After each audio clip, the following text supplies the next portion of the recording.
On this episode, I talk with my good friend and fellow Horseman of the Podcast Apocalypse, Karl Haikara. We talk about our favorite winter horror films and some other really cool stuff that I think everybody's going to enjoy, so hope you dig this one. I am also still working on my top 10 horror movie list for 2023, so stay tuned for that episode in the near future, hopefully sooner than later. I'll probably just start like a quick 30-minute episode just to go over my favorites of this year. It's been a hard year to really get like a decent top 10, so hopefully I can get it together and get that out soon. So I also want to say thank you and a farewell to the greatest horror podcast ever, in my opinion, the Postmortem podcast with Mick Garris and Joe Russo. Mick and producer-director Joe Russo left one hell of a mark on the horror community, and for that I'm forever grateful, and I look forward to what comes next for Mick and Joe. So once again, thanks so much for doing what y'all did and all the inspiration. Fucking awesome.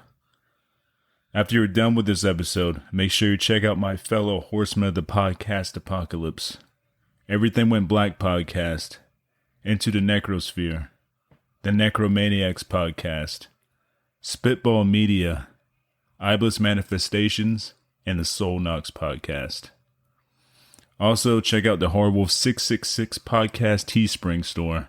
If you want to get some merch, mugs, sweatshirts, regular shirts, stickers, there's a bunch of stuff on there. So check that out and help support the podcast. And if you dig what you hear, leave me a 5-star rating on Spotify, iTunes, wherever you check this podcast out at. It's much appreciated. So thanks so much for listening, and I hope everybody has a great New Year's. So before we get talking about our favorite winter horror films, have you seen anything cool that's noteworthy?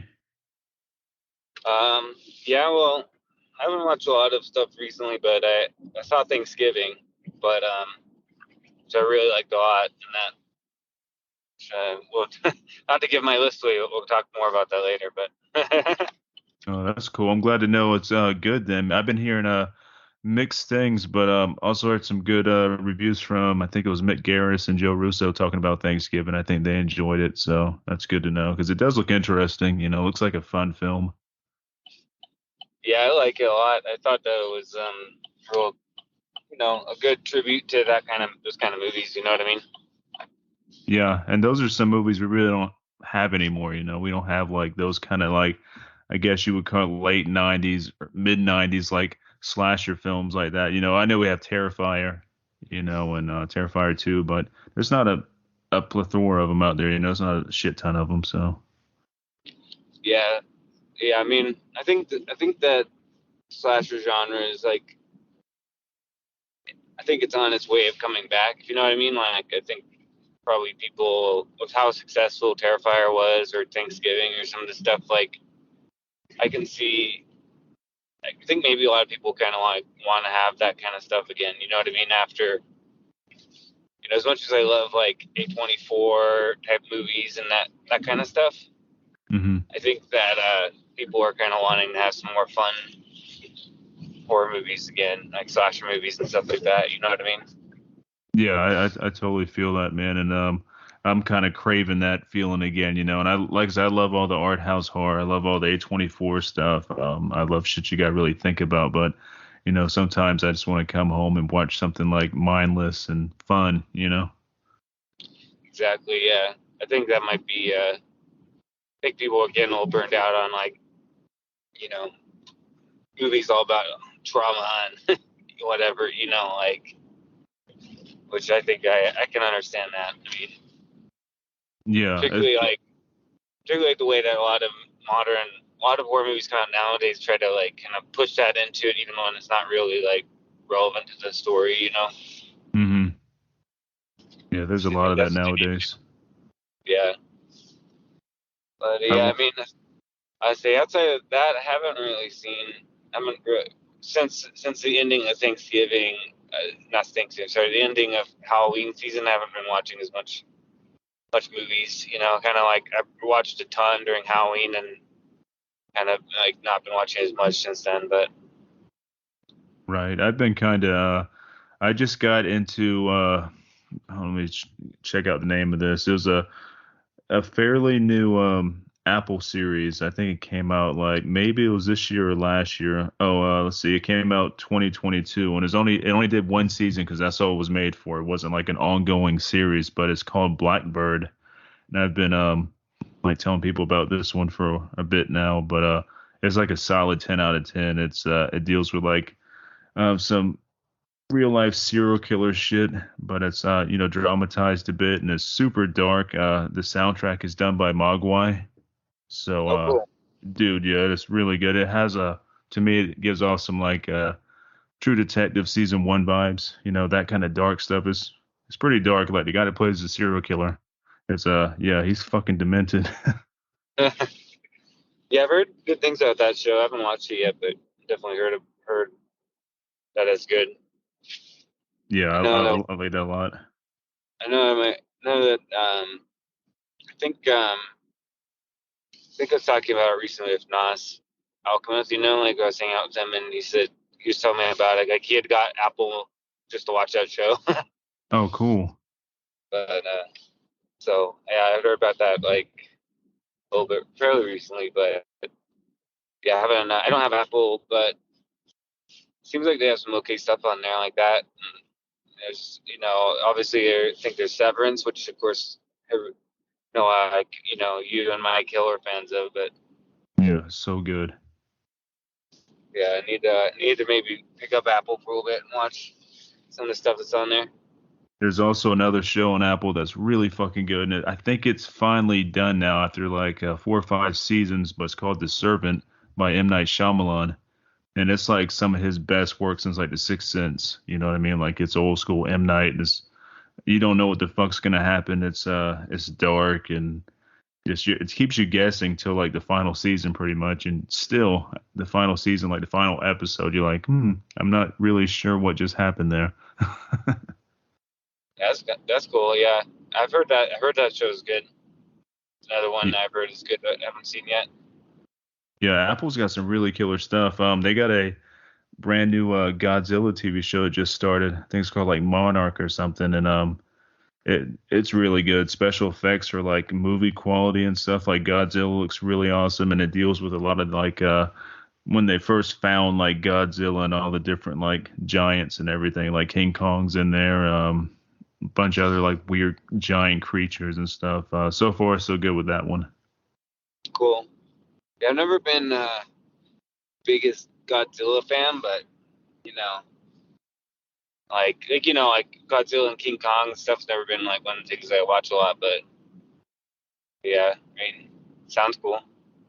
Yeah, it's definitely cool, and I'm not the biggest Godzilla fan either. I do appreciate Godzilla, but I've seen all like the old Japanese movies and all too, most of them. But yeah, it's cool. Even if you're not like a big fan, I think this one here might win you over. It's got a good storyline, and it's kind of got it takes you to like the backstory of like the government agency that is like hiding all the Godzilla stuff and everything like that, and evil empire type stuff. Right. Trying to hide it for their own benefit type of thing. Yeah. Probably using it as use it as a weapon, Godzilla and all the other like giant creatures and all. That's what the government usually does in any movie. Weaponize everything. Yeah. It's like trying to use the alien as a weapon. Right. Today, actually, I finally sat down and watched Where the Devil Roams, the new Addams Family film. Have you heard about that one? Yeah, I heard about that. I haven't watched it yet, though. Do you Dude, like it? it's fucking good. Yeah, I've already told them how good it was. To me, I think it might be my favorite film that they've done so far, just because I think overall tone wise, it's super dark and again with them, like the soundtrack's really good. You know, being that they play their own music and all that stuff. Like I think that's fucking cool. But it's Yeah, just really good. It's probably gonna make my end of the year list, I think. yeah. I'd imagine that that'll probably be on like Mike Hill's list and stuff like that too. I'd imagine how much of a fan he is of them. Yeah, and they're so cool. Like the Adams family are just fucking they're great, you know, and I'm gonna try to have them back on my podcast next year. I just don't know what the date of that's gonna be. Probably have Toby and John back on, but they're so like Nice. nice and down to earth and just really, really cool people. Yeah, they seem really cool from the episodes you and Mike have done with them. Yeah, and Like, they're also like metalheads too, so that's a plus. I think that's fucking cool. yeah, and all the music and everything. hmm Yeah, Yeah, it's definitely. definitely a plus, you know. Yeah, and I support them 100% with everything they do. So Yeah, it seems like they're getting a lot more traction with their stuff too. Which is cool. yeah, I've been noticing that, like especially this year with this film, like they've been all over the place promoting it and stuff, and doing all the festivals and like bigger festivals, and a lot of like big name people have been like tweeting about it, like how good it is and stuff. So that's really fucking cool. Yeah, and I think they had like a spread like in a magazine and all kinds of stuff, which is cool. Yeah, I think it's awesome. It's cool to see somebody who's kind of like doing it on their own terms have success. You know what I mean? Yeah, they're super DIY, man. And they're like, you know, they're doing it like almost like the metal way, you know, like they're in a metal band the way they do it. They tour with the family and stuff. They do all their own shit, all their own like marketing and all that stuff. It's all them. I mean, that's pretty fucking metal. Yeah, definitely got that kind of do it yourself type of work ethic. You know what I mean? hmm Yeah, I totally respect that. Yeah, it's really cool. Yeah, yeah, and hopefully more success. I think they got another film they're working on as we speak. I believe I'm not 100% on that, but I know they mentioned to me before that they had something else cooking as well besides their last film.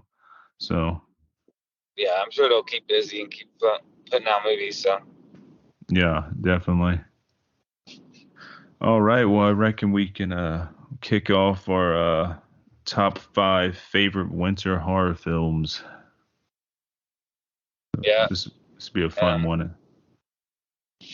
do you let's see? Do you want me to go first? Or you want to go first? I'll let you go first. Okay. So yeah, so with my list, like is kind of a mixture of holiday and winter movies a little bit. You know, like I decided like I want to talk about the kind of movies that I like to watch during this time of year. You know, hmm and so my number 5 is going to be Gremlins. 'Cause I think it's Oh, probably one of the best like winter horror, winter Christmas horror movies. You know, hmm like I don't know. I mean, ever since I was a kid, it's just always been one of those movies. I haven't seen it in a while, but it's always one of those movies that I like to put on around this time of the year. You know what I mean? yeah, that's like one of the most like perfect holiday winter films, and I did not put that on my list because I kind of figured you might do it or one of us was going to do Yeah, it, but I didn't put it on my list. I went more obscure with a few things. So, but that's like the epitome of fucking holiday winter horror. yeah. I mean, it's Christmas time. I mean, it's always one of those movies that I watch around this time of year when I do watch it. Like I don't like want to watch Gremlins in the middle of summer. It's perfect like one to watch. You know, during the holiday season, and it's like it's one of those ones that go back to. I think, yeah, any list of like winter holiday horror stuff, you gotta have Gremlins on it. You know what I mean? Oh yeah, I totally agree with that. Like as a kid watching this, man, I always wanted to have my own gizmo, you know, Oh which yeah, I kind of do now. I have cats, and they're like, I guess the closest thing you get to having a gizmo, you know. yeah, yeah. I mean, I remember being a kid like particularly when I was a kid, Gremlins 1 and 2, where I would pretty much watch it every year. You know what I mean? Like during Christmas time.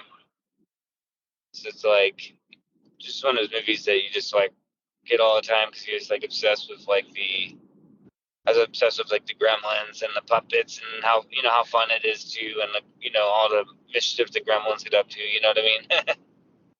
Yeah, and the sequel is just as good as the original to me. I think the sequel might be a little more like wild because it goes a bit more crazy with shit and different variations of Gremlins, but they're both like equally awesome. Yeah, they're both like really good movies. Like it's definitely Gremlins 2's on the sequels. It's like just as good as the first one. I like them both. And I think I just love all the Gremlins and the crazy shit they do. And they got the one with the mohawk, and they're all just kind of like crazy. Yeah, I enjoyed from the second one. I liked the one that turned into like a bat. I think it was like pretty freaky looking, like actually pretty scary too, especially for when you're a kid watching that. Yeah, definitely the bat one was probably the scariest one. Yeah. Oh, I'm sorry. And actually, no, I think maybe that spider has it beat when what's his name turned into the spider gremlin. That might be the creepiest one. Yeah. I mean, it's definitely got like it's like legitimate, creepiness going on too in certain parts, but then it's also just like a fun movie, and it's nice to watch during the holiday season, like and like when it's winter. That's why it's not. Yeah, it's definitely the perfect like winter watch. And I'm happy they haven't tried to remake it yet. So hopefully that never happens. But that's kind of weird. It hasn't been remade yet, or somebody tried to do another sequel to it, but it hasn't been done, which is great because it probably ruined those films. Yeah, I mean, yeah. Unless Joe Dante is gonna do a Gremlins 3, like I don't want to see, a Gremlins remake. You know what I mean? Yeah, it'd probably be full of CGI and all kinds of other crap. So if somebody else took the helm of it, if it wasn't Dante. Yeah, I mean, it would totally be CGI Gremlins. It'd be horrible. Yeah, I can't deal with that. That'd be horrible. Fuck that. I think too. Probably no one's done it because I mean, the first movie's about as perfect as you can get when it comes, in a lot of ways. Like I don't know how you would like improve on it or do it differently. You know what I mean? Yeah, I don't see how that's even possible. Like, what are you going to improve? There's nothing to improve, and the special effects, like all the practical stuff, still holds up till today. So there's nothing you can really improve on. No, definitely not. That's why it's my number 5. It's on my list. All right, my number 5 is going to get weird. All right.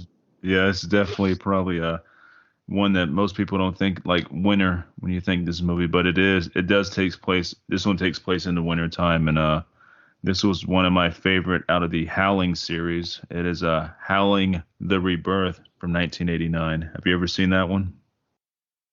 I have not. I've actually never seen any of the Howling movies past the first one. It's something I've been meaning to rectify and actually like sit down and like watch all of them.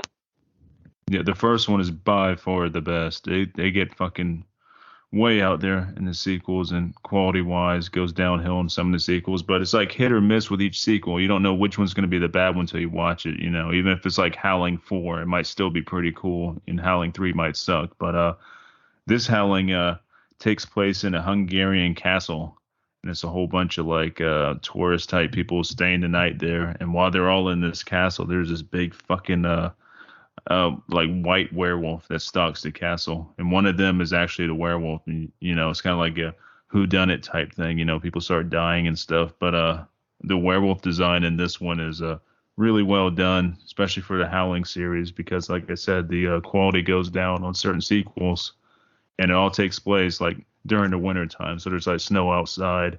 Has a real cold feeling to it. I could kind of hear what you're saying about the Howling movie, but I might need to, what about repeat yourself about like the Howling movie?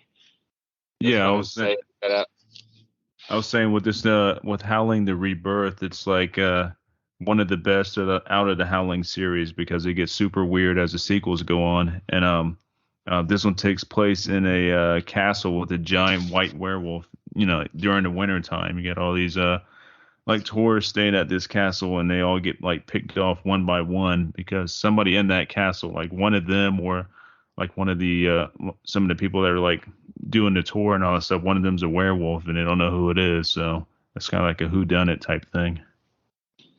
Okay. I set during the winter, and sounds pretty cool, actually. Yeah, it has a really cold feeling to it, I guess, with all the snow and the castle and everything, and it's pretty bleak. It's a really fun one. It's not gonna win any awards or anything like that, but it's a good like solid 8 out of 10. That's Howling 6? Yeah, Howling V, the Rebirth. Oh, 5. Howling 5. Yeah, Howling Okay. 5. Yeah. Cool. Yeah, I mean, I'm due to sit down and rewatch all the Howling movies, like, because I mostly only ever watched the first one, so, I don't think I've seen any of the other ones, so it's something I need to do at some point and sit down and rewatch all of them, you know what I mean? It's fun, and I think most of them, or if not all of them, are streaming on Tubi, so you can watch them all for free. Oh, cool. They're all on Tubi. Isn't there one that's like a marsupials, like it's in Australia? Yeah, that's like probably the worst one. That one's real bad. I want to like, kind of like those werewolves and stuff. It's like marsupial werewolves, but man, the special effects were really bad in that one. It's pretty bad. Pretty bad. Yeah, like I said, Yes. they get weird, man. Like it's hit and miss. There's a really cool one. I can't remember what number it is, but it takes place with like a freak show with a vampire leading a freak show when they capture a werewolf and they throw him in a cage to be one of their freaks, and there's all these different like creatures in the freak show, and it's a pretty cool vampire versus werewolf fight that goes on in that one, and that's a really good one. I just can't remember which one that is. Yeah, I've heard that one. I can't remember which one that is either, but I've heard that one's pretty good. The second one, Howling 2, Your Sister is a Werewolf, is extremely strange. Yeah, it's all over the place, man. Like it has some cool scenes in there, but it's rough. They got this like Right. werewolf sex scene in there that fucking traumatized me as a kid. And even like now watching it, like it's still really, really creepy because they don't cut away from it. You see like the transformation as they're doing it and stuff, and it's just really fucking weird. Yeah, that sounds pretty weird. Yeah, I mean, the name "Your Sister's a Werewolf" should be should be enough to tell you what kind of movie you're gonna watch. Yeah, it's fucking it's nuts, man. But I do recommend watching all of them. That way you can at least know that you experienced the full Yeah, the full treatment in there. experienced it all. Yeah.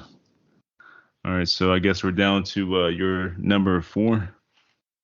Yes, my number 4, as promised earlier, is Thanksgiving. Because when it comes to holiday horror, I think it's one of my, stuff set in this time period. At Thanksgiving and Christmas. I really like that movie a lot. Like it's up. I was like, as soon as I saw it, I was like, that's got to go on my list. You know what I mean? Because like, I feel like Eli Roth did a really good job of kind of making a fun movie that's set around the holiday that really makes you feel the feeling of like that kind of holiday, Thanksgiving, Mm-hmm. and also kind of like satirizes certain things as well,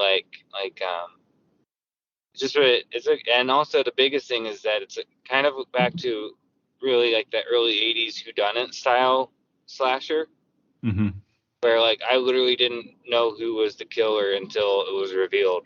Like I had no idea, but it made sense when you found out who it was. But he did a really good job of like actually making kind of a mystery out of it. You know what I mean? No, that's good to know. And how was like the gore and stuff in that one? I would think it'd be pretty gory being Eli Roth. Yeah, it has some pretty gory parts. He doesn't go like super extreme. It's tasteful, but it's the gore that you do see is like very good. Like the kills and everything like are pretty good and inventive at times. But yeah, I mean, I just really liked it, and it's gonna be one of those movies that I'll probably watch every year around Thanksgiving. That's So, cool. I'm like, glad to know it was I don't know. good. I really liked it a lot. Yeah. It's one of my favorite horror movies I've seen this year, actually. Damn, that's cool. Yeah, I I definitely want to check it out. That's for sure.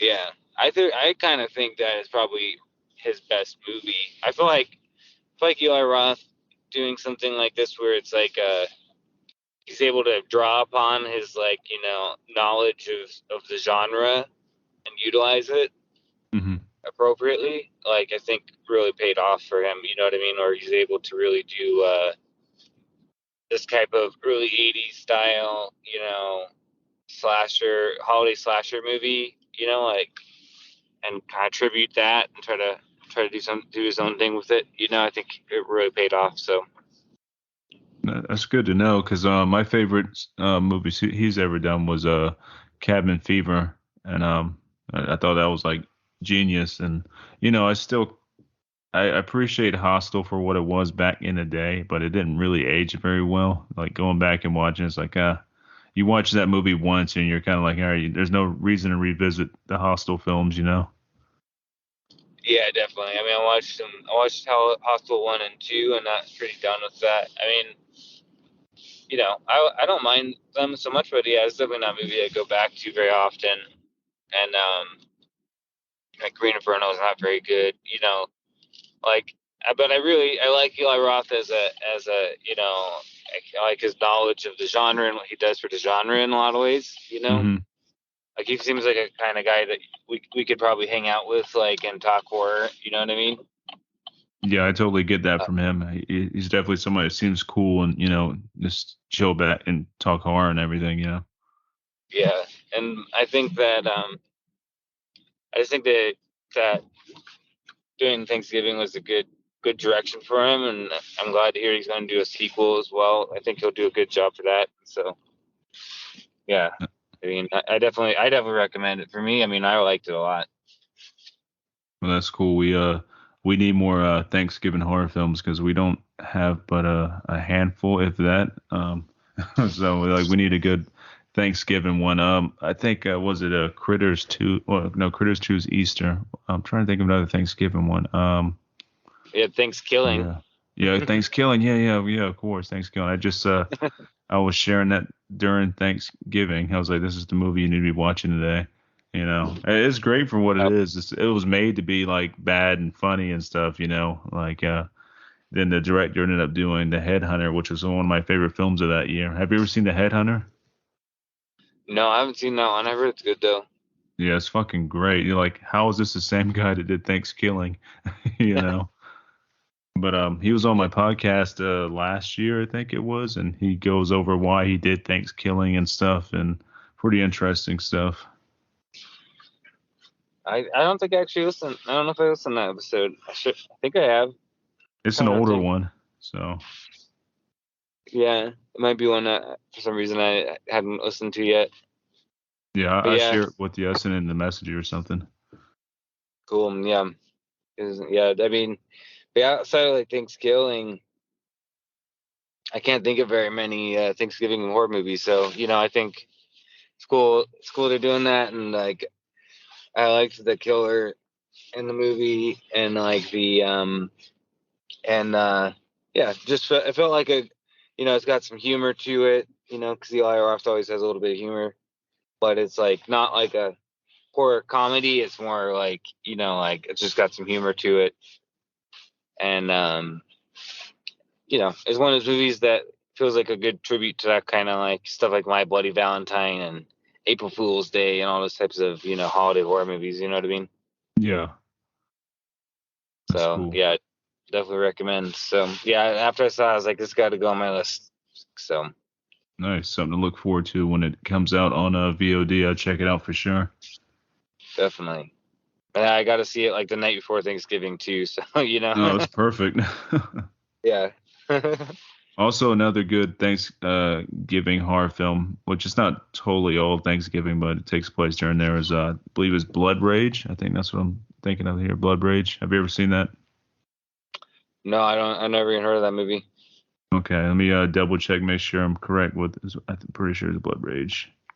Yeah, Blood Rage came out in '87, and it is oh, you have to rent it on Amazon. It's not streaming anywhere for free, but It's good. It's a slasher horror film, and it's weird as fuck. And yeah, it takes place during Thanksgiving, so you should check that out when you can. Blood Rage.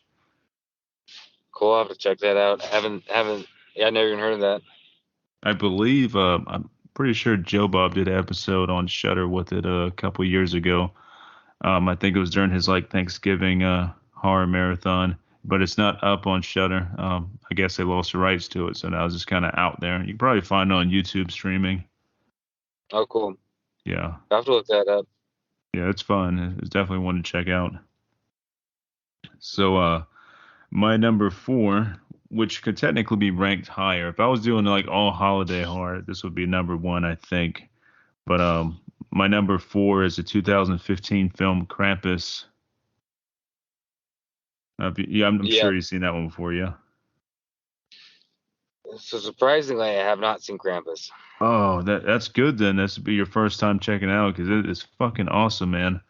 Like, I went to the theater to see Krampus when it first came out, and yeah, it has a bit of a National Lampoon Christmas Vacation vibe to start the film off with. Like, it kind of feels like a National Lampoon film, but then it gets extremely dark after that. Like, shit goes downhill when like Krampus and all his like fucking elves and shit like invade this town.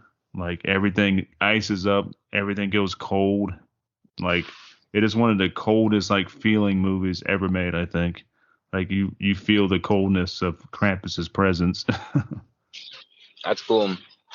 And his design is one of the best Krampus designs I've ever seen. Like, he's intimidating, he's fucking huge, and he has hoofs, which is always a plus. Like, he should have hoofs and horns and stuff like that. And they did a really, really awesome job with the effects and everything. And it's all like practical. Like, Krampus is like person in the costume, and it's so good. That's awesome. Yeah, I need to check it out. I mean, and you're saying that it's like beginnings like National Lampoon Christmas Vacation that kind of sells me on it because that's my favorite Christmas movie of all time. Like, that's pretty much the only Christmas movie that I watch every year. Like, it's part of my Christmas routine to watch ever since I was a kid.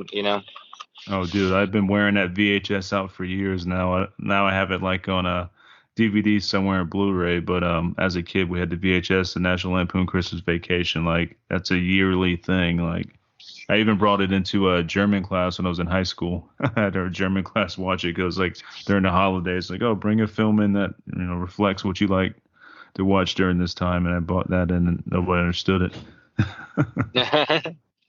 Yeah, that's my favorite Christmas movie, not horror movie, Christmas movie, period. Like, I'm not a big Christmas movie fan, but that one I love. I mean, that's one of those movies that ever since I was a kid, my dad and I watched every year. And, it's one of those movies that I associate with this time of year. You know what I mean?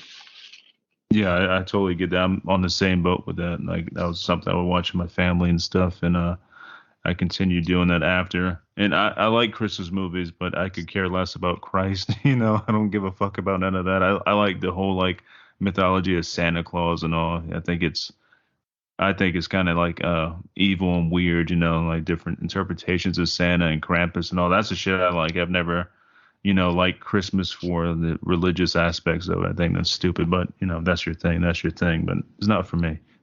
Yeah. Yeah. I mean, I'm more, I think that Christmas has like some really like, deep roots in pagan cultures and stuff like that. You know what I mean? Like, it really is more of a, Germanic pagan holiday, At the same time, I don't care if people say Christmas, it's whatever. Like, to me, it don't bother me. It's like, to me, Christmas is actually not really, doesn't have anything to do with Christ. It's just, that's just something that they overlaid on holiday, So I always think it's funny when people talk about taking the Christ out of Christmas. You're like, yeah, well, Christmas was never a Christmas. It's not even a really Christian holiday at all. It's nope. Which, yeah, I think it's funny. But yeah, I mean, to me, that's why I like Christmas. I like the Christmas trees and the lights and Santa Claus and all that kind of stuff. I always really liked all that kind of stuff. Yeah, dude, like growing up thinking that Santa Claus was real. I thought Santa was real till I was at least 5 or 6, man. Like, I don't know how if that's too late to not know he's not real or whatever, but just knowing that there's some like mystical entity that's gonna be visiting you at nighttime, is coming down your fucking chimney and is gonna leave all these presents for you, and you got to be sleeping. Like I was always told, I have to be asleep or he's gonna get you, which is kind of scary, right? you Yeah, know, like you yeah, better be sleeping or else. I'm like, okay, so I was kind of afraid too that there's something in the living room, like Santa Claus, like whatever he is, like he's delivering these presents, but if he sees me, he's gonna get me. yeah. I think I didn't figure out. I was probably around the same age when I figured out Santa Claus wasn't real. I think it was like catch. I think it was one of those things, like you're a kid, you catch your dad, catch your parents. I catch my dad like putting out the presents or whatever, like Yeah. Christmas, filling up the stocking or whatever. Yeah, that Like, shit happened to me. I think I found a room where they kept all the presents, and by accident I opened the door. I was like, oh, that's weird. I started playing with shit, and like it was Christmas stuff, and that kind of ruined everything for me. yeah, but you still like Christmas, even though that particular magic of believing in Santa is ruined. Yeah, I still really dig Christmas, and I dig Krampus, and I dig this Krampus film. This is like the best film ever done on Krampus that that's come out forever. I don't think there's anything else better than this. And the director's been talking about a sequel for years now. He did a graphic novel which I have that has more of a background on Krampus and how he came to be and stuff. And that's really cool. So if you dig this after you watch it, you can find a graphic novel. It was up on Amazon around this time last year for pretty cheap, and it's really cool. Cool. Yeah, I mean, he doesn't seem to have much success getting his sequels off the ground because he still hasn't been able to get Trick or Treat 2 done either. I know. Yeah, and that's a great fucking movie. That's like something I watch every Halloween. Like I love that movie. Yeah, it's like one of the best Halloween movies. He definitely nails the seasons right. You know what I mean? Yeah, definitely. Like I don't know what would be his next move for if he's gonna stay on holiday, but Yeah. maybe you can do it. Maybe you can do an Easter horror movie. Yeah, that needs to be done too. Like I said, we have Critters too. Mick Garris's Critters, for our Easter movie. But besides that, there's not really any other Easter horror films. Yeah, I think there's just a couple others, not very many. Yeah. Let's see. So now we're at number 3, right? Yeah. Mm-hmm. So my number 3 is gonna be The Thing. Nice. See, So this is where we overlap. I have this on my list too. yeah, because I mean, The Thing is definitely like, if we're talking winter cold horror movies, Thing is definitely up there. Like it's got to be almost quintessentially like winter frigid horror movies. And even though I kind of break with a lot of people in that it's not my favorite of the Apocalypse trilogy, I actually really like Prince of Darkness and In the Mouth of Madness just as much. Mm-hmm. But the brilliance of The Thing can't be denied. I mean, it's definitely one of the greatest horror movies of all time. And the only reason it's not higher on my list is because I actually don't watch it as much as the top 2. But it's still like one of those movies that if I'm going to watch The Thing, it's got to be between December to February. You know what I mean? Right. Yeah, because I mean that's the perfect time to watch it because this one's cold as hell. It takes place in the fucking Arctic, so you can't watch this in the summer. It'd be weird. Yeah, and I don't watch it during Halloween either because it's not. It does. I don't know. It doesn't feel right to watch it during Halloween. It feels right to watch it during the winter. Yeah, I definitely can feel that. Like, it's strange how films like that, horror or non-horror, like there's different seasons to watch these films where it feels right. Because if you say you're watching Jaws in the wintertime, that's wrong. It's way wrong. Yeah, Jaws is like a quintessential summer horror movie to me. Like you got to watch during the summer. I kind of feel that way about like Friday the 13th is cool to watch during the fall too, but it's definitely like more of a summer hmm series for me as well in a lot of ways. Or Texas Chainsaw Massacre. I prefer to watch that during the summer. Oh yeah, that's a hot, sweaty, like nasty movie that definitely summer fits that very well. Yeah, it's more a movie that I kind of want to watch in like July or August or something. But The Thing, for me, it's one of those movies that I need to put on in the winter, and it's a work of genius. I mean, what more can be said? Yeah, it's perfection. That's for sure. Did you ever watch was it a remake or like a sequel? I think it was a remake, right? When they did the thing in And the 2000s. it was supposed to be a prequel, Okay. so it was supposed to be, you know how like in The Thing they come upon like the Swedish crew or whatever who all got killed. That's how it starts it all off. Right. That Thing movie was a prequel. It was telling the story of the people before the guys in the first movie. But Okay. I never saw it, but because of how they ruined it with the CGI, I just didn't bother. Yeah, I've seen it once, and that's why I'm like, I can't remember if it was a remake or a prequel or sequel or whatever. It was that forgettable, I guess. It wasn't a terrible movie. The CGI was, what it is. It wasn't terrible, wasn't good. It doesn't hold a candle to, John Carpenter's The Thing, but yeah, it maybe one day if you're bored, give it a watch just to see what's going on. Yeah, I just think it's disappointing because the people who made the movie made it all with practical effects, and then the studio basically went in and just put CGI over it without, Hmm. like I just think that's fucked up. Like they put in all this work to do the movie and like tribute the original movie, and then the studio completely screwed it up. You know what I mean? That's the same thing they did with the Wolfman remake they did in the 2000s. Like I think Rick Baker was doing the design on the werewolf and everything. He had all this cool practical shit, like practical transformation, all that kind of stuff ready to go. Then the studio's like, no, fuck that. We're doing it this way. It's cheaper and a lot faster if we do it CGI. So that movie could have been Yeah, a lot different than what it was if it wasn't for that. and that's actually my only downside to that movie, because I think the Wolfman remake is an amazing movie, but Mhm. CGI werewolf like really knocks it down a couple of notches. You know what I mean? Like the movie itself, outside of the CGI werewolves, is great. Like the great atmosphere, great soundtrack. I don't know. I just really like that movie a lot. Like I can kind of overlook those CGI werewolf, even though I don't like them. Right. But it definitely would have been better with Rick Baker doing the practical werewolves.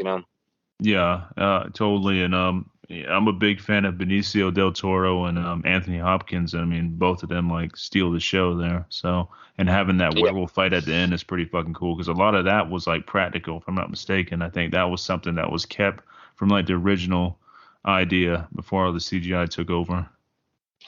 yeah. I think the CGI really comes through in like um and the scenes like in London, you know, like where he's Hmm. like stalking London. It's all CGI.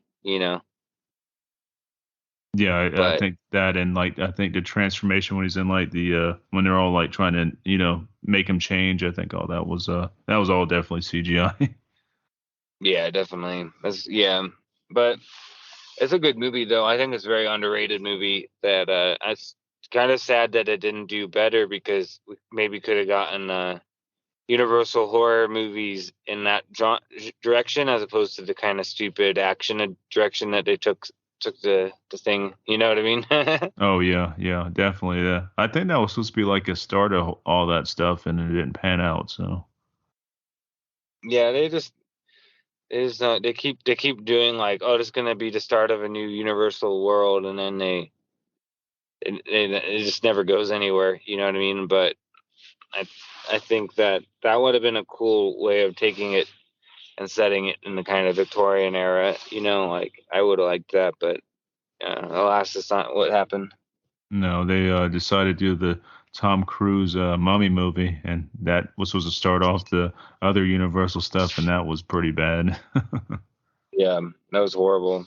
Yeah. Like like Hollywood always does this kind of stuff where they make a shitty movie and then they blame everything, but the studio blames everybody but themselves for why it didn't succeed. And oh, people don't want this, but it's like, no, people want a Universal movie series that they just want it to be good. You know what I Yeah. mean? Right.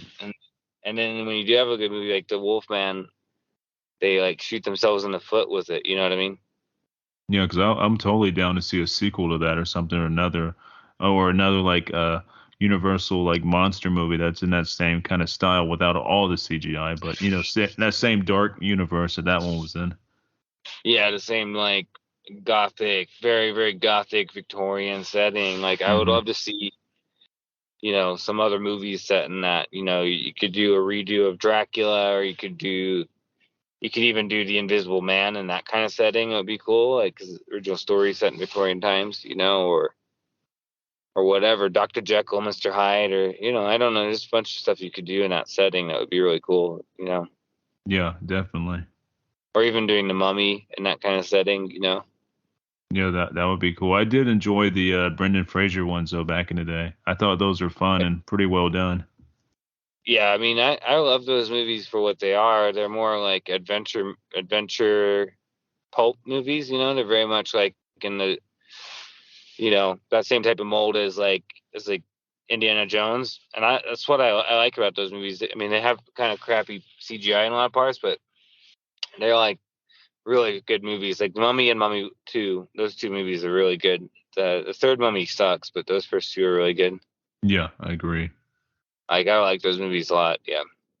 Yeah, those are good to revisit and I don't know, feel some like childhood nostalgia or whatever. I think I was a teenager when those came out, I think, or a preteen or something. I don't know, but it's been a Yeah, while. I think we were like adolescents when they came out. Yeah, And, yeah, I like those movies a lot, and I think they're really great, like tribute to the kind of 1920s style, like pulp adventure movie. Like they kind of felt like some of the Robert E. Howard stories and stuff. Like oh yeah, definitely. I really like that aspect of those movies. Like I felt like because there's definitely some Robert E. Howard stories that have kind of a similar feeling to like particularly like that beginning part where Brandon Fraser and the other guy are like trying to get away from the Arab guys, and they find like where the place is. Hmm. Like by accident. Like that's totally like the startup of one of the Robert E. Howard's like um desert adventure stories. Like almost to a T. And I that's why I like how those movies, they feel like that, and surprisingly very successful. Like, and again, like kind of set in that kind of older setting, which I think works very well for Universal stuff. Yeah, I agree. All right, so my number three. This is not a holiday horror, but it's definitely something I watch every winter, and I've been watching this since it came out back in 1994. I've always loved this film, even though it's gotten some hate over years, but I think it's kind of aging better with time. But that is the 1994 film with Jack Nicholson, Wolf. Oh yeah, yeah. I mean, I haven't seen that movie in a long time, but I remember really liking that movie. That's one of the ones that's due for a rewatch for me. Oh, definitely. I mean, to me, it's one of the most underrated werewolf movies ever made. Like, this also takes place like during the winter time. There's a real cold feeling to this movie. Like, is this atmosphere is cold and bleak and stuff. And yeah, this is something I try to watch every winter because I kind of consider like the winter months kind of like the season of the werewolf. This is like the best time to watch werewolf movies because you're not gonna see werewolves out in the summertime. Too much hair. Yeah, In the wintertime, right? yeah, I agree. I think for me I'm the same way. Like I'm more into werewolf stuff during the winter. Like fall and winter is like my. I mean, I like werewolf stuff all year, but that's when I'm like even more into werewolf stuff is in the fall and winter. Yeah, just Yeah. seems more appropriate in a lot of ways. And those ideas, I think it's appropriate too because it's like particularly northern European climes where you have the werewolf mythology and everything. So And also with this film, the king of werewolves himself, Rick Baker, did all the special effects for Jack Nicholson and what was the other guy's name here? It was Jack Nicholson and James Spader, with their transformations and stuff. And I think they actually look really good. It's like a minimal design to them, but it's more like, a wolf man than like an actual like, werewolf, and they do look pretty fucking evil, especially like during their last fight scene where they're fighting in the horse stables. Like they look really cool. Yeah, I've always felt like the design for Wolf was more like the Wolfman from Lon Chaney Jr. Wolfman. I feel like more in Hmm. that kind of, which I like. I personally like that kind of werewolf as well. Yeah, I'm a big fan of that type. I'm more of a humanoid werewolf type creature guy. I'm not a big fan of like the actual werewolves looking like wolves, like a giant, just a regular wolf. I think those are boring as hell. I like more the monster wolf or the like I said, humanoid type wolf.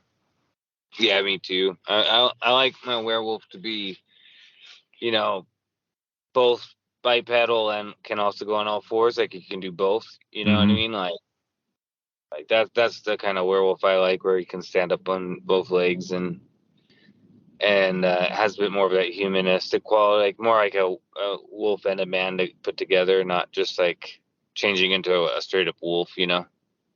Yeah, I just think the regular, like looking like just a regular wolf is boring as hell. And I've seen a few werewolf movies start off pretty cool, then I see the transformation and it turns to a fucking dog basically. I'm like, all right, I'm out of this one. you know? Yeah, and I think too, I don't know. To me, it just wouldn't make sense that somebody could just transform straight up into a dog. Like this doesn't make a lot of sense. If they are gonna have like any type of logic to a werewolf, it's gonna be still retaining its humanoid shape. You know what I mean? Yeah. Like it Uh, just doesn't make a lot of sense to me for somebody to just transform straight up into a dog. yeah, and I've seen a few like films that start off pretty cool, then they show that like it makes or breaks it, especially for, a werewolf film. That makes or breaks it for me. But Yeah, cool thing with definitely. Wolfman, like this movie here, like this Jack Nicholson as a werewolf, that is like the best idea ever because he has like a wolf mentality anyways, the way he like carries himself and stuff. Especially in this, before he even changes, like he just has like a wolfy like feeling to him. You know what I mean? Yeah, definitely. That That's that for was sure like about perfect Jack Nicholson. casting. Yeah. And then Michelle Pfeiffer, like I had a crush on her for years. Like she was the best, and yeah, her being in this is fucking cool because I watch anything with Michelle Pfeiffer in it, so that's always a plus. And you got James Spader, who's like Yeah, great as well. yeah, Yeah, I'm he's definitely due for a rewatch of this movie. It's been a long time since I watched the last. this one's on. It was on HBO Max. I guess it took it down. Like this one travels all over the place. Sometimes it's on Hulu, sometimes it's on Max, sometimes it's on like Paramount. They're saying right now it's you have to watch it on Amazon or whatever.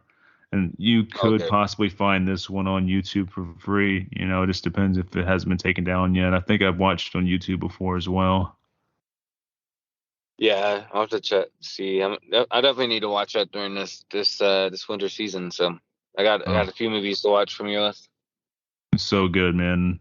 I've always wanted his powers. I've always wanted to be like have those type of werewolf powers, like the extra like heightened senses of smell and hearing and the strength and all that stuff. Like this is the perfect combination, because he doesn't quite turn into like a wolf until the very very end, but like in between would be pretty cool to have those powers, I think.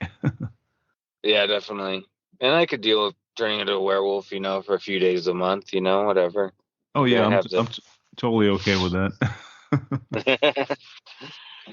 I don't know, man. Since I was a kid, like I've been fascinated with werewolves. This is nothing new. Like I mean, since I was really really young, I thought I was a werewolf, and like there's a back in the day, Blockbuster Video used to take videotapes of you just in case you got lost as a kid. So you would stand in front of this like cutout thing. It tells you how tall you are. And I remember seeing one of me when I was like 5, and they played it back for me and stuff, and I believe I said it. They were like, "What do you want to be when you grow up?" I'm like, "I want to be a werewolf or a monster." I was like, so this is like I don't know where it came from, but I've been this fascinated werewolf since I was a kid. Yeah, well, I mean, it makes sense of your podcast title, Werewolf, and just kind Yeah, of the whole thing. yeah, and it's cool. I can actually throw this out here and be like, all right, horror wolf, werewolf, all that stuff. So it works out well. Just something I've been brewing since I was a kid, I guess. Yeah, definitely. All right, so we're down to your number 2, I believe. Yeah, so my number 2 is gonna be classic End of Days. Oh, Featuring nice. Arnold Schwarzenegger. Yeah, this is it's set during New Year's Eve, in that time period, Mm-hmm.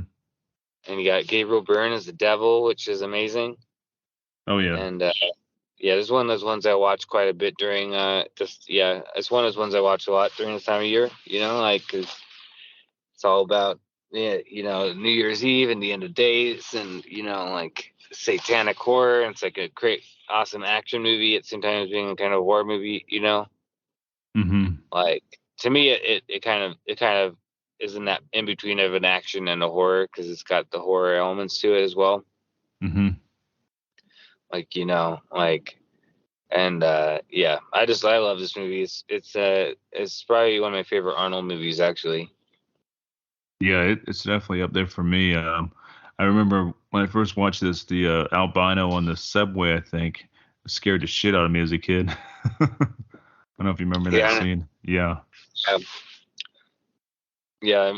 Is that the same guy who's in I forget what else he's on something else, but yeah, the yeah, that part. And and they find like the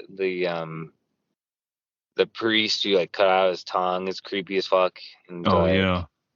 I don't know, I just love this movie. It's got that awesome like satanic quality to it, but then you got Arnold playing kind of an anti-hero, you know what I mean? Mm-hmm. And I love that first scene where we meet him and he puts, because Arnold does do like his like smoothies, like I follow Arnold on social media, and he always doing these videos of these crazy smoothies that he makes. Oh, yeah. So I thought it was funny in that movie, like the beginning, where he makes this like disgusting smoothie with like a slice of pizza and like a beer, and Yeah.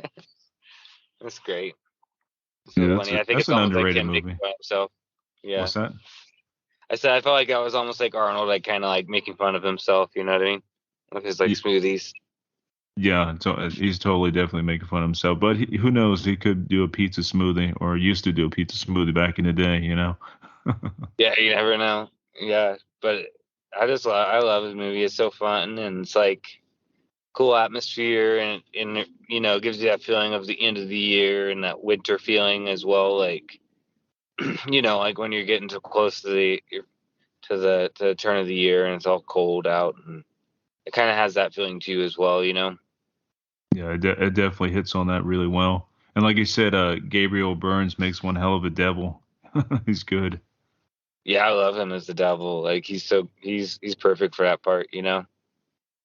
Yeah, he fucking nails it. Like he's a good actor anyways. Like anything he's in is usually pretty awesome. So Yeah, he's always high. I love him as an actor, and I think he does a good devil, like right up there with De Niro and Pacino and all these guys. I think his is almost is as good. yeah, that's like the three right there. And like those are the best in all cinema, I think. Well, I'm sorry, there's one more I gotta fit in there, but he's not necessarily called the devil in Legend, but Tim Curry playing the darkness. I mean, he is the devil, but I don't think they actually call him that in there. But those are like top Yeah, tier. yeah, those are my favorite portrayals of the devil for sure. Yeah. Yeah, like so yeah. End of Days one was I almost watch it every year, so it's up there for me.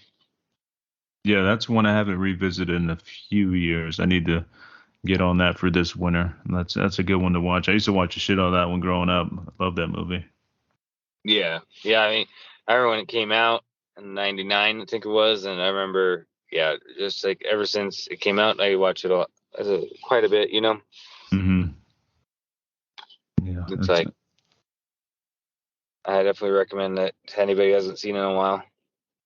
to add one more like a good devil portrayal. That it's a really short scene anyways, but it's in the prophecy. Viggo Mortensen plays the devil, and he plays it really well.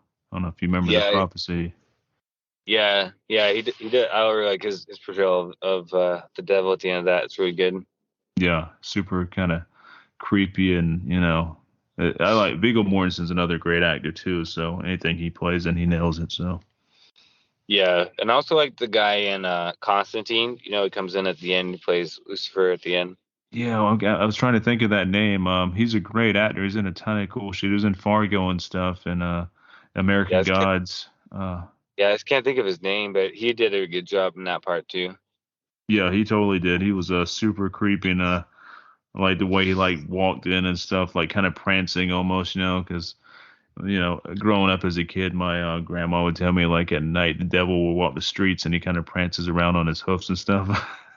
Yeah, Yeah. yeah, my grandma was cool, man. She really got me into horror. She used to draw pictures of like monsters and all for me. She was an artist and tell me stories of like like the devil and the vampire stuff like that. That's awesome. All right, that actor is oh, 1 second. I thought I had him just now. I'm sorry. It's got me on the Fargo TV show, which is awesome, by the way, if you haven't watched that. Peter Stormare is the actor. I guess that's how you say it, Stormare. But he's the guy that played the devil and stuff, and he's a really good actor. And he's also a metalhead. He's been seen at like I think Slayer concerts, Possessed concerts, stuff like that. Oh, cool! I didn't know that. Yep. Yeah, I hope they bring him back for Constantine too. That'd be cool. Yeah, I'm all down for Constantine too. As long as like, has that same feeling as the first one did, like that dark gothy type feeling, Yeah, me too. Yeah, I mean like Constantine, the movie is not, I'm a huge fan of Hellblazer, but I kind of see Constantine the movie as being a little bit like its own thing, like its own interpretation of Hellblazer, and I liked what they did, and yeah, I'm looking forward to the next one. Yeah, and Keanu played the role really well. I'm a big Keanu fan, so yeah, I'm definitely looking forward to Constantine too. Yeah, that'd be cool. Hopefully it happens. That'd be nice. Yeah, I think it's supposed to. I think it's in production, so. Awesome. Yeah, that'd be something to look forward to. All right, so I'm down to my number 2, I believe. Yep. And this one is a tie for number 2 because both these films are really cool. One you already talked about, The Thing, but the other film that ties for my number 2 is a 1980 film that everybody fucking knows. It's The Shining. Well, I'm just going to spoil it. The Shining's my number 1, so.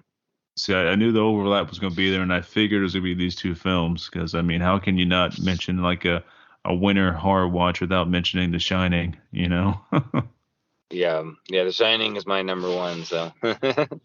Yeah, I love The Shining, and it ranks amongst like number 1 with a lot of horror fans as their favorite all-time horror movie, and I definitely see why. It's really, really good. What was it? A few years ago, I did the audiobook of The Shining. Stephen King's The Shining and stuff, and I didn't realize how different the ending was and stuff compared to the book and the movie, but they both have their merits. I enjoy the movie and I also enjoy the book a lot. But they're like kind of separate entities to me. Yeah, like I read the book like when I was I don't know, an adolescent or a teenager, and then I got the audiobook. I got about halfway through. I need to finish it. I'm gonna try to finish it this winter too. But they're pretty different, and I like both though. And they're both like really good, like winter horror. Like I feel like The Shining is one of those movies that I pretty much watch every winter. 100%, because it's definitely a movie that to me really like. If you're talking about what you want from a horror movie set in this time period, I think it does it, perfectly. You know what I mean? It's like you're in this cold environment, like it conjures the isolation if you're out there in the middle of nowhere, like trapped by all the snow. It captures all this stuff like really amazing. Yeah, it gives you that sense of like frozenness and isolation. Being in a giant hotel and there's only three or four people there. Well, one person doesn't survive too long, but the original three, like, yeah, it's the perfect film to watch during the winter, and it also holds up to watch during Halloween. It can kind of do both, but I prefer watching it in the cold weather. Yeah, Shining's one, much like The Thing, is one of those movies I generally don't watch around Halloween. I usually wait and watch it, in December, January, February, like in that time period. Like, just because I don't know, for me, I associate so much with that time of the year, and particularly living in Colorado and living in a place with that kind of weather, like you get in the movie. It just I kind of like, particularly like I like to watch a movie if we got a big snowstorm, and Hmm. it's all snowy outside. I'll put that on. I think I like to kind of just, I don't know, just perfect matches that mood. Yeah, you definitely kind of live it. Being that where you live at, you get a shit ton of snow and all that stuff. This is like perfect for you. Yeah, so like, and like, I live not very far away from the Stanley itself, where it was based, inspired by. So, Hmm. although the Stanley's not as like isolated as the movie and the Overlook, but it's set. I mean, the movie set. You know, Shining, the movie and the book is set in Colorado, so it's like particularly appropriate. Yeah. the Um. I do like in the book that how it, like, when I was doing my I was listening to the audiobook. Like, I liked how it gets into detail with like the history of the Overlook and kind of sordid history it has and all kind of stuff. Yeah, it definitely opens it up a bit, and get more of the backstory, which I find pretty creepy and stuff. If something went on in that hotel. Exactly. Like, there's kind of sordid, horrible things happening there that kind of helped create the reason why it's haunted in the first place. You only get a little hint of that in the Kubrick movie, like at the end, like when you're seeing like all the ghosts of like the guests and stuff like that at the end. You know what I mean? Hmm. But Did yeah, you enjoy Doctor Sleep? uh, yes and no. I saw it when it came out in the theaters, but I never really felt like inspired to watch it again. I thought it was pretty good. It didn't necessarily blow me away or anything, but I felt like it's a pretty good movie. It's completely different from either the Shining the book or Shining the movie. You know what I mean? Like, it's definitely more in line with the Stephen King more fantastical side of things. Right. But I thought it was a pretty good movie. It's not one of my favorite movies I've ever seen, but I felt like it was a pretty good movie. Yeah, I agree with that too. I enjoyed Doctor Sleep the movie, but I enjoyed the book a lot better. The book has a ton more like cool backstory shit, and it just, I don't know, it furthers the what happened in The Shining a bit more than what the movie does. The movie kind of concentrates on certain things, where the book is kind of like a bit more open about things and stuff, and definitely a bit more graphic. There was a scene that was cut out well, I think it was trimmed down Doctor Sleep, where they're like attacking that little boy, the baseball player, and like absorbing his energy and stuff. And I believe they absorb the energy, the steam is what they call it. They have to like inflict pain. Yeah, they have to torture him. Yeah. So in the book, man, it was really fucking brutal. I'm like, how are they going to put this in a movie? And they really didn't do what they did in the book. But besides that, there's some other things too that the book has that the movie doesn't. That really adds some like cool like lore to the whole like Shining mythology and stuff. I definitely recommend checking out. There's an audiobook version of it, and I think it should be on like Audible or something. Yeah, I'll probably have to give that a go after I finish The Shining. When I swing back around to finish Shining, and I also need to rewatch the Mick Garris miniseries of The Shining that Hmm. was actually filmed here in Colorado. I I totally dig that one too. So My friend lent me the DVD of it a while back, but I'm gonna try to watch that this winter it's because a good one. I remember watching it when it came out and liking it. Yeah, it was one of the what ABC miniseries they had back in the day, like when Stephen King like had all those cool miniseries come out. That was one of them. Then that was a bit Yeah, of one that of the one. later ones. Yeah, that one and Rose Red and yeah, Yeah, love Rose all that. Red too. Fucking killer ass miniseries. Yeah, definitely. I really like that one. Rose Red. I really like that movie a lot. That miniseries. That one kept me up as a kid. There's some scenes in that one that are fucking freaky as hell. Yeah, there's some creepy stuff in that. I think they did. Yeah, it's just a really cool like haunted house, story. I liked a lot. hmm And of course, that kind of came out of the time when it was supposed to be, I think, Steven Spielberg and Stephen King working together, and they couldn't really agree. And Stephen King went ahead with the Rose Red miniseries, where then Steven Spielberg did that horrible Haunting remake. Oh man, yeah, that was so bad with Catherine Zeta-Jones and stuff. Yeah, and like Catherine Zeta-Jones is like her and Liam Neeson are the only like saving graces of that movie. Yeah, that movie's crazy, like not and good. and the set design is pretty good, but it's one of those movies that really goes off the rails as it goes on. You know what I mean? Yeah, it's got a lot of issues. Yeah, like they set it up pretty good, but then the horrible CGI effects, and just really does not. I remember that coming out the same year as the House on Haunted Hill remake, and House on Haunted Hill remake was like 1,000 times better and Oh, more dude, creepy. that's a great fucking movie. That still holds up. I love that fucking House on Haunted Hill remake. So good. The sequel's not that bad either. The sequel's pretty good, but it's not. It doesn't touch the fucking, that 2000s or 1999 version. That one's fucking really good. Yeah, that's one of my that's one of my Halloween movies I watch every year for Halloween. I just got the Blu-ray of it too recently hmm because I only had like an old DVD, so I bought a new Blu-ray which looks really nice. That's cool. Yeah, I And still have it on DVD myself. yeah, and I love that movie. That's like definitely that's one of my annual, that one and the original House on Haunted Hill I watch every year. Good choices. Like they got it. I don't know. I remember seeing House on Haunted Hill remake when it came out. It came out around Halloween hmm that year.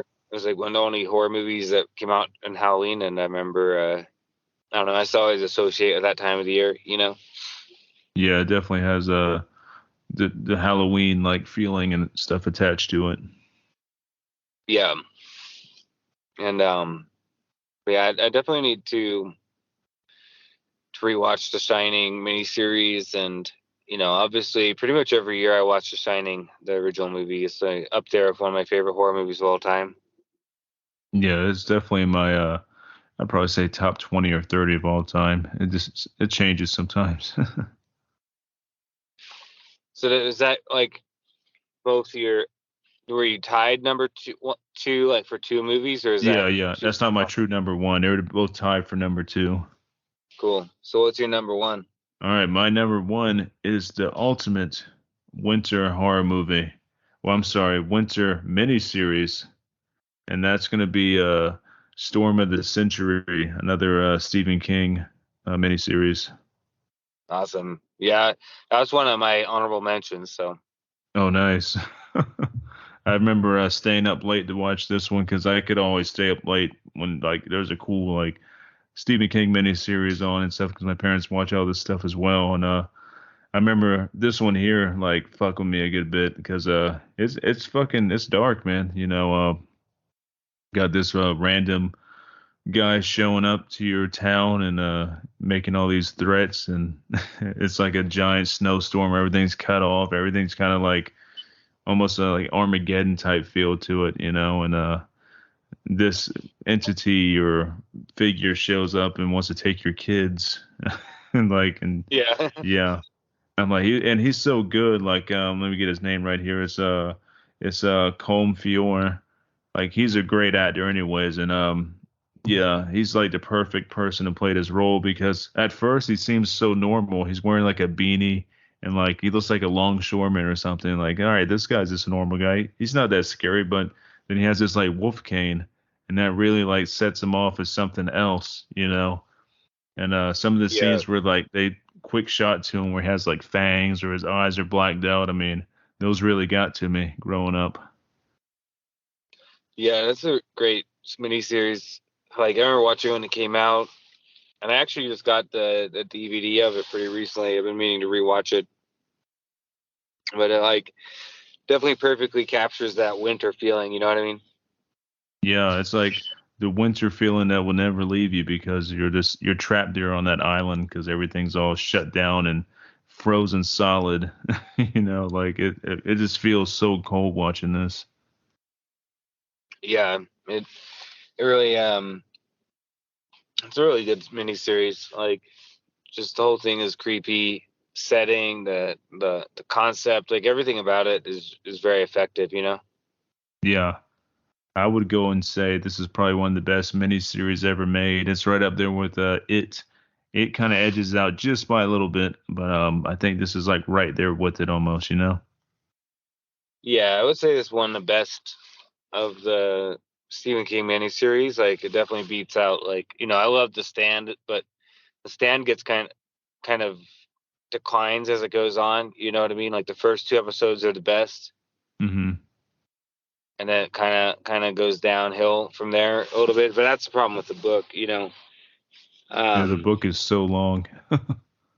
yeah, and it kind of bogs down in the same place the miniseries bogs down. Like I don't blame Mick Garris for that, but and then Rose Red's real good and everything. But I would say that yeah, that Storm of the Century and It are probably the two best. You know. Yeah, I just love the character that Colm plays. Like he's like I guess what he is like maybe a wizard or something, a dark wizard.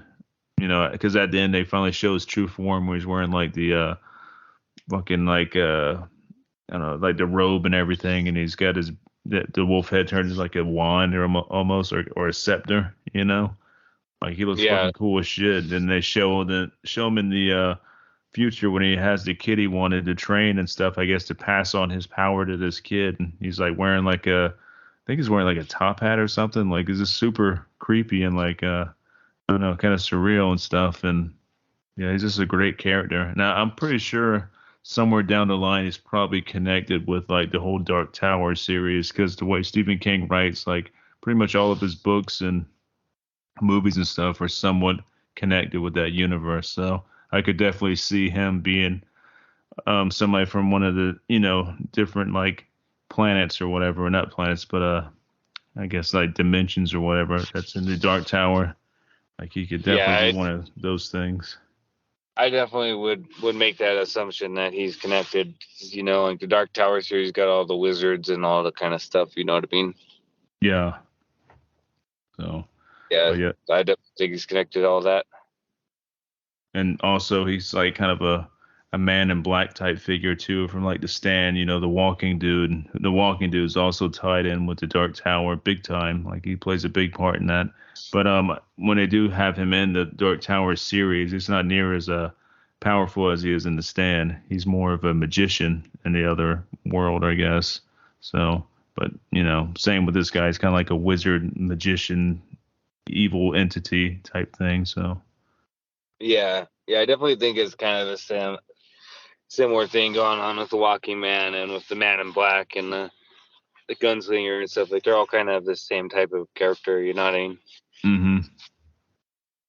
But yeah, that's my number one all time favorite winter horror movie. Oh yeah, yeah. I figured that was gonna be on your list. I Yeah.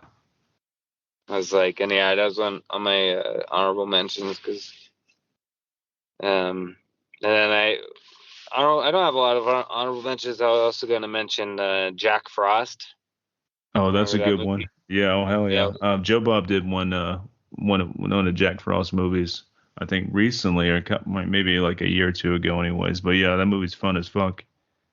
yeah. I love that. I love this killer snowman idea. It's so funny. Yeah, and it's well done too. It's like it's cheesy, but it's still like kind of cool. Yeah, it still works out, and it definitely has that real winter feeling and Christmas feeling at the same time. You know what I mean? Hmm. I've also heard stories of people switching that movie out for the other Jack Frost movie that has what's his name that played Beetlejuice, Michael Keaton. There's a Jack Frost Yeah. movie. People would switch out those like VHSs or whatever, and like kids would be like, "Oh, this ain't Jack Frost," and parents get mad and everything. I've heard many stories of that. Yeah, I've heard about that too. I'm sure that happened. Mm-hmm. Yeah, definitely not the same movie. No. I I've seen the Michael Keaton one too, like when I was a kid, but I don't really remember it very good. Yeah, the other Jack Frost is a lot better than the Michael Keaton one. Yeah, definitely. My What are some of your what are oh, your honorable mentions? I got two, and one of them is 30 Days of Night. That's a good winter Oh horror yeah, movie. yeah, that was actually it reminded me. Yeah, it's gonna be on my honorable mentions as well. I kind of forgot. Yeah, 30 Days a Night. That's a fucking awesome winter horror movie. It's perfect. And it's kind of aged really well because I'm not gonna lie, when I first saw this movie, I was like, all right, it's okay, but it's not really grabbing me or anything. Like I love vampires, I love that's based off a graphic novel and everything that's really dark, but it didn't really grab me. But as I've gotten older and stuff, and this film's gotten older, it's kind of pulled me in a bit more, and I appreciate it a ton more than what I did when I first saw it. So Yeah, I like that movie a lot, and I think I love the real feral, like evil vampires who you know, they have that kind of ancient quality that you kind of saw with like Blade or something like that, but then but they're more monstrous, like they're very like evil. yeah, they're super brutal, man. There's nothing romantic about these vampires, you know. No, yeah, and I think this movie is really good. Yeah, Definitely, totally. yeah, it definitely was in the running for my list as well. So kind of Yeah. forgot about it until you just mentioned it. But yeah. My last honorable mention is kind of a bit of a wild card, but it does take place during like the winter season. I think it takes place close to like Christmas and all, but that's Child's Play. Okay, yeah. I mean, obviously, yeah, because he's getting it for Christmas present, right? So Hmm. yeah. That's a great So one to watch during this time of the year, especially when it's all like icy and stuff. When it gets colder. yeah, I mean, it's set in isn't it set Chicago, right? Um, I believe so. yeah, during the winter. That definitely is kind of a Christmas movie in a lot of ways. I feel like. Yeah, and another film that traumatized my childhood because I had a My Buddy doll when I was a kid, and the Chucky doll and the My Buddy doll look pretty fucking similar. Yeah, I think because originally it was basically based off of My Buddy Doll, and they had the title was Blood Buddies. They had to change it because they were afraid of getting legal problems Oh yeah. with the My Buddy doll. They're like we can't call this movie with a doll that looks like it Blood Buddies. It's just gonna get in a lot of problems. Right. But yeah, that one really, really fucked me up for many, many years when I was a kid. I took that fucking My Buddy doll I had and I stuffed it in the closet with clothes and shit on top of it. Kept that motherfucker in the closet at the very bottom. Never pulled him back out after watching this movie. And I would have Yeah, dreams of that closet opening up and then the My Buddy doll walking across, the bed. Pretty vivid dreams really. too. Like, yeah. I'm like, man, fuck that shit. Would you wake up and make sure that My Buddy doll is in the closet? No, I wouldn't even look in the closet. Nope, nope. I just assume I was dreaming and the closet was closed, so that was it. No, I wasn't going looking for him either. No. Yeah, you're like, what if My Buddy doll was actually getting out of the closet and It could be a standing over you? possibility. I don't know. It could definitely be a possibility, especially when you're younger. Anything's possible. Yeah, Maybe definitely. I can interpret things that us as adults can't interpret now, like in a different like physical, I don't know, dimension or something where things like this do exist. Maybe we can see that as kids or something. Maybe it was real. Never know. Yeah. But yeah, surprisingly, I was never all that afraid of Chucky. But I also didn't have a My Buddy doll. I probably would have been a lot more scared of Chucky if I had a My Buddy doll. Yeah, dude, if you had a My Buddy doll, I'm pretty sure this movie would traumatize you. And I'm probably not the only person that traumatized that had My Buddy dolls. So, yeah, fuck those My Buddy dolls. And, yeah, I had a Ultimate Warrior Wrestle Buddy. Those are fine. They never made a movie about those coming to life and killing people. So, Oh, yeah. yeah. Awesome, man. Well, dude, it's been a very cool talk, man, about, winter horror, which I don't think a lot of podcasts touch on, like the winter horror stuff. So hopefully this would be a really cool opportunity for like listeners to find some awesome movies to watch during this time. Yeah, and I think obviously we had some of the same movies, and then I think we both threw each other for some loops as well. And I think your list, I mean, I'm definitely going to try to watch Howling 5, and I need to watch Wolf again too, so inspired me to, and I need to watch Krampus, so I have a few things to watch this Christmas season as well. So yeah, man, when you watch Krampus, let me know what you think, because I'm telling you, it's like one of the best holiday horror movies ever made.